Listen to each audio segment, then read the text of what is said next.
tough loss, up at Marshall Saturday afternoon, but just so many positives, and that's, how our team played, our preparation, our mentality. I mean, you could feel it. Marshall's a tough place to play. And Marshall's got a really good football team.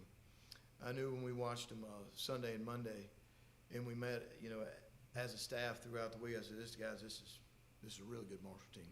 These guys are going to have a legit shot to win the East. And we've got to go to their place, so we're going to get an opportunity to see how we've grown, to be able to go on the road and play a team like that in that environment. I didn't think our kids blinked. They were prepared. They were ready for the moment. It was a war. It was back and forth, and that's what big games are. And I thought our players rose to the occasion. 14-14 at half, a battle in the third. We come out, we have a great drive, controlling the clock, almost 7.5 minutes to start the second half, making some big plays, really converting some big downs, and we were able to take the lead 17-14 in the fourth. And it just comes down to a couple plays. It comes down to a couple plays, 4 to 5 plays that you have the opportunity to make them and execute or not. And, just we had that opportunity, but just to see our growth as a team and as a program to go on the road and play a program, in an environment like Marshall against a potential East champ, says a lot about where our kids have come and where this program has come. And I was just proud of them. I really am. And it means a lot. And then you go in the locker room and our players are hurt, and it means something to them. And we come back and we go right back to work. We know what's in front of us. One thing that, God's got a plan for this team. He's got a plan for every man on our team. And you got to go through trials and tribulations. And the trials and tribulations that you go through a season, they either strengthen you and bring you together as it goes, or it weakens you. And I continue to see this team stick together, play for each other, play with a purpose, with a toughness and a passion. And I was proud of them. Obviously, we're very disappointed because we're going to win every single game. But I just like, what this team represents and what we continue to build upon week after week. And we got to fight through these trials and tribulations. And those are experiences that you go through that are tough. And if you continue to stay the course and continue to knock on that door, then eventually I believe this team will kick that door down. Questions? Coach, you talked just the growth from this team. And last week, this week, I guess, it was a totally different team that we saw in the second half from what we saw in the second half against South Alabama. Obviously, as you mentioned, want to win every single game, but just to see this team, continue to stick together, actually make those improvements and learn how to play on the road and get better and better. It's not going to happen overnight, but just to see them do that, it does bring some more confidence, even in a loss. It does bring some more confidence to this program, doesn't it? It does, because you always got to focus on failure. When it happens, you got to focus on it, and then how do you fix it? And our guys and this football team took it personal when they looked in the mirror at the second half of the South Alabama game. They said, "That's not us. That's not us. That's not who we are. That's not how we got here." And I take a lot of responsibility for this program. I take all the responsibility, and I own everything within this program, as the leader. But I felt like as the head coach, the South Alabama week, that, there was a lot of buzz and there was a lot of talk about that 6th win. There was a lot of talk about bowl eligibility, and we eliminated that last week because that's not what got us 5-1. We didn't go into the Jackson State game saying, "Oh, let's win." We didn't go into the UAB game and say, we got to win. We didn't go into the James Madison game and said we got to win, or the Southern Miss game. And all we did as a team and as a program, and really as a university, we said let's go fight each snap, one snap at a time. Let's get them into the fourth quarter and keep it within striking distance, and let's win the fourth. Because we're going to build this program on toughness, and we're going to build it on attitude and mentality and discipline. And we got back to that, and that's all we talked about last week versus Marshall. We done look, it's one snap, it's one drive at a time, one snap at a time, one day at a time, and it's everything we got every snap. And when the game's over, we'll deal with the results. And that was our mentality last week, and that was a really good football team. And I think we've got a good football team. And I think we're growing this program and we're building this program. And if you're not willing to go through tough times and you're not willing to persevere and you're not willing to go through trials and tribulations, then you're never going to build this program to where it needs to be. And, you know, I'm not scared of tough times. We're not scared of tough times. We're willing to go through the tough times to get to where we want to be. And that's what I'm most proud of these kids in this program. Obviously, recruiting Hardy, you saw something special coming out of Mississippi. But was there a moment when he arrived on campus, you're like, all right, he can be something different, especially as a freshman? It was really probably in June. He'd been here a couple weeks.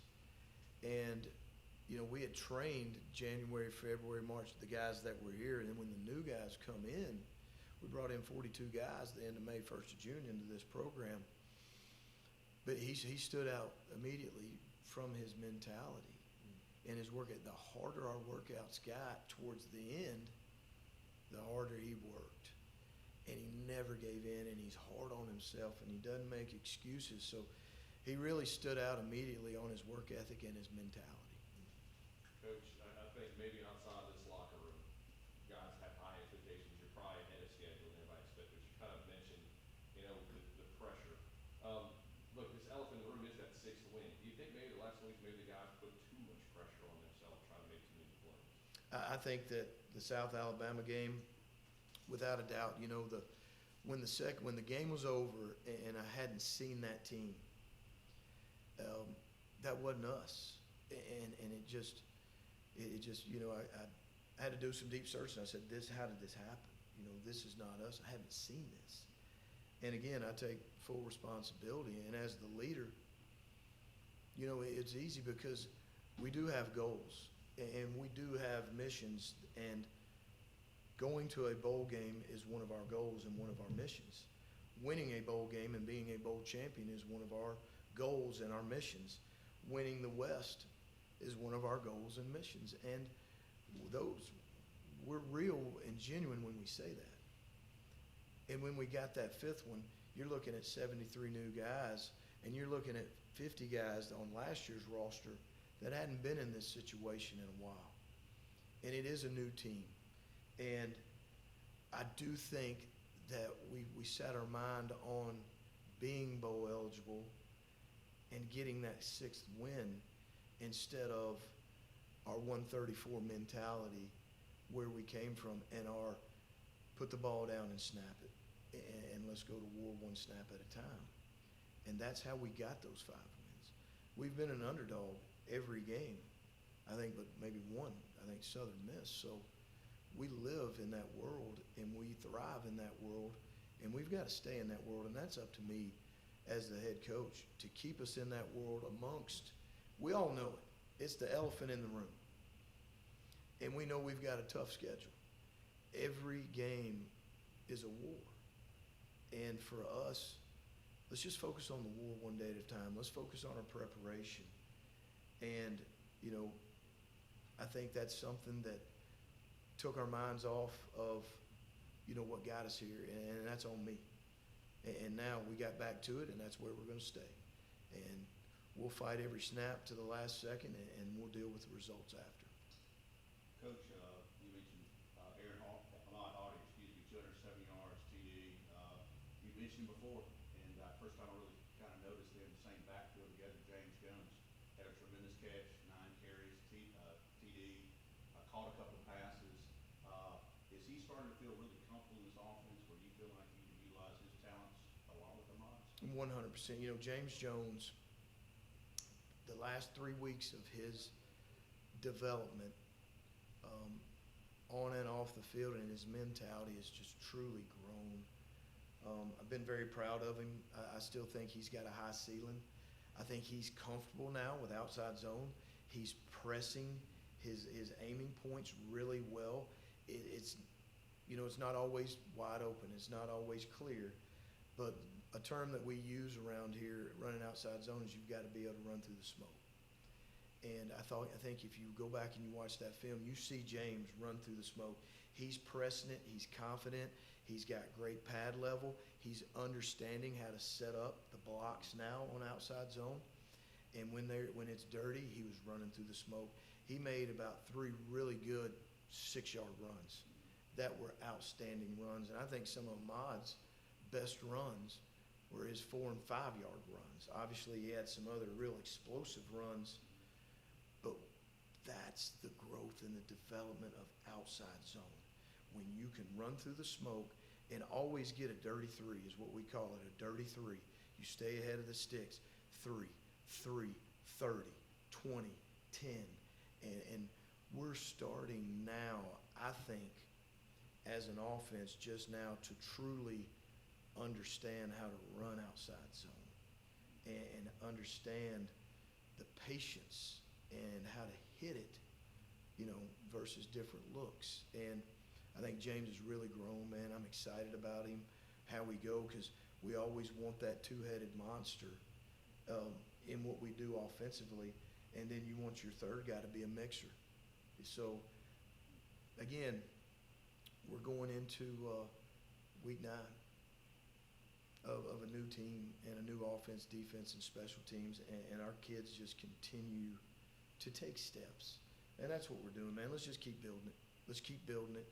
We're not going to change. We're not going to deter. Failure's not going to change us. Tough times are going to strengthen us, and that's how we'll get there. Safe to say Texas State is one of the most talented teams in the conference? They are. Texas State was predicted to win the conference at the beginning of the year, to win the West. That was the prediction. Texas State's really good. Defensively, they're giving up 22 points a game. They're very aggressive. They're 40% pressure team, so they're a little bit more pressure than we've seen the last couple games. Their defensive front is very active. They're physical. They're twitchy. Any good team, if they've got a good defense, they've probably got a good defensive line. I think their linebackers are athletic. They're fast. They're physical. They're back end. They do a great job of disguising their coverages and their pressures. Offensively, tempo. G.J. Kinney is a friend of mine. I've got a lot of respect for G.J. I think he's done an outstanding job. He's in year 2. They've got a good team. Offensively, they play fast. They are going to tempo every snap they can. They're going to put pressure on our defense vertically, horizontally. They can run the football. They're big up front. They cover you up. They're very big. Their backs are electric. They're fast. They're very patient. They're very patient behind those linemen. We've got to do a great job tackling space. They've got elite speed at receiver, where they can throw a perimeter screen, and he can take it to the house if we miss a tackle, and they can run right by you. So, we've got a big challenge against a really good team that was predicted to win the West. That can put a lot of pressure on you. McLeod has been electric at the quarterback position. He can make all the throws, and then he can take it to the house with his legs. So we've got a big challenge. We're glad to be back home in Monroe in the House of Pain. We need a big crowd, man. This team continues to play, with a purpose and a passion together for this university and this town. Now we're back home. We've been on the road 2 weeks. We need a home field advantage. We need our town to get behind us and just fight for us each snap. Fight for us each snap, because our team's going to fight each snap. You coach with passion. You want your staff to coach with passion. But obviously there's a line that can't be crossed. So how do you stress that to your assistants? Most of this staff has been with me for years. I've coached a lot of these guys. Everything we do in this program is for our players. We have great relationships with our players. We love our players. We coach hard. We coach intense. We coach, with toughness. But there's a line, and again, I'm the head coach and I take full responsibility.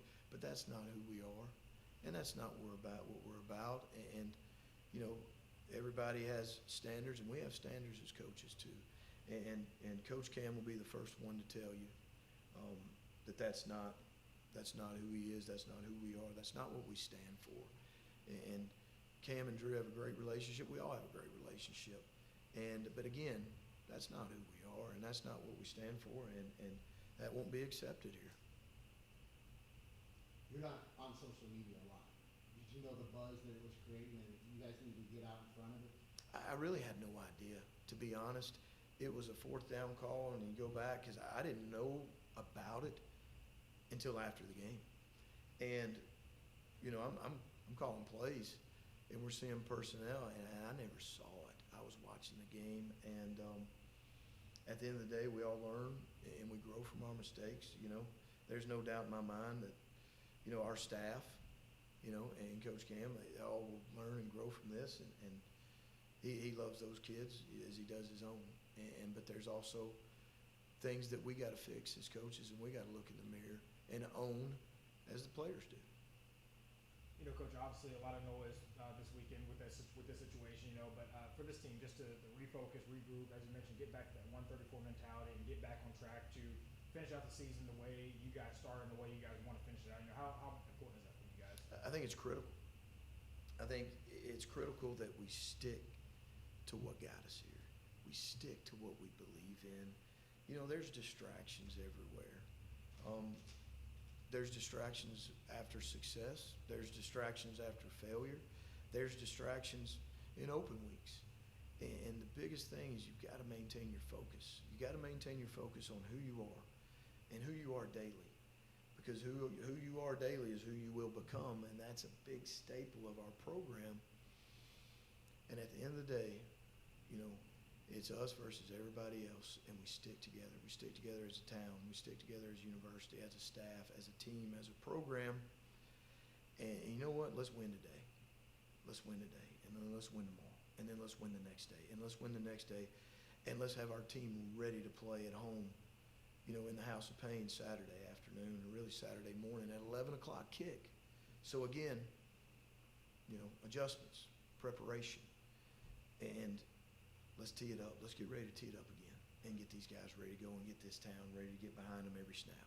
I can't remember the last time ULM had an 11 a.m. kickoff at home. How does the routine change with an early morning kickoff? Obviously, it's different.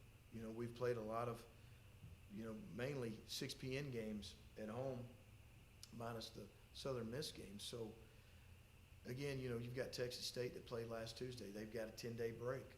Really, before Marshall had a 16-day break. Texas State has a 10-day break. They're a tempo team. They're going to come in here fresh.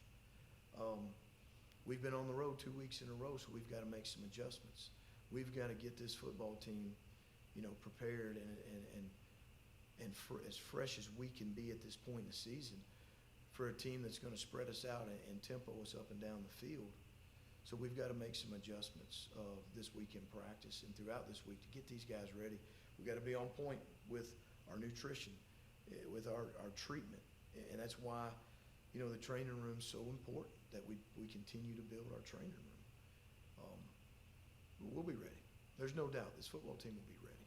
Coach, you know, you drive down to the start of the third quarter, get down to 2 or 3, can't get it in, have to settle for 3, then they pop the touchdown, and they go up, you know, pretty big on you. But at the same time, they're particularly late in the ball game. You guys could have packed it in, and you drive in, score late, go for 2, don't make it. But at that point, I mean, you talk a lot about learning through failure and things like that. I think that said a lot about your football team.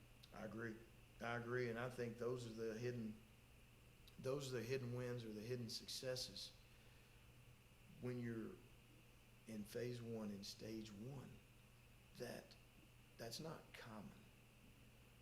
Coming from 134, coming from where we came from, that's not common on the road. And there was no negativity. Our kids were in it to the last second. That's a win. And we're trying to take as many wins. If we got 20 fights and we can win 10 of them, let's win as many as we can, and let's fix the 10 we didn't. Let's focus on the ones we didn't. And that's part of the process of building. That's part of the process that we're in the middle of. And for our kids to continue to be who they are and fight to the very end says a lot about the character and the resiliency of this team from where we came from. I think that's something that a lot of people forget, that this is still phase one of this process, this long journey. And you talked earlier this season about this is a team who is learning to win, and now they're learning to handle adversity. As you mentioned, the character from these guys to stay in it through no matter the circumstances. To see them handle it that way in phase one, there's a bright future ahead, isn't there? Yeah, there is. It's very encouraging. And as much as our players hurt in that locker room, no negativity and no finger pointing and playing your guts out, your heart out to the last second is 100% a huge step in the right direction. We've got seniors on this football team that have been through a lot of tough times here. We're fighting for those seniors. We're fighting for, again, this university. And every step and every win is a win, and then the failures you focus on fixing those. And that's part of the mission, to build this program, and that's what you can't forget. I'm clearly aware of the journey that it's going to take. I'm clearly aware as the leader of the steps that have to be taken. And those steps are happening. Those steps are happening, and we also got to see the big picture. And these guys and this team and these men and this staff are fighting with a purpose and a passion to continue down that journey. We knew it wasn't going to be easy. We knew it wasn't going to be easy. If it was easy, everybody could do it. Everybody could go from 134 to getting bowl eligible. Everybody could do it. And we're in the middle of a fight through this journey. We're in a storm right now. We're in a storm, and we've went through some tough trials and tribulations. And I think right now, if we'll stay the course, let's keep kicking. Let's keep dadgum punching that door until we kick it down. And we're punching at it, and we're punching at it, and we're punching at it, and we keep punching at it. And then eventually, we're going to kick it down. And that's our mentality.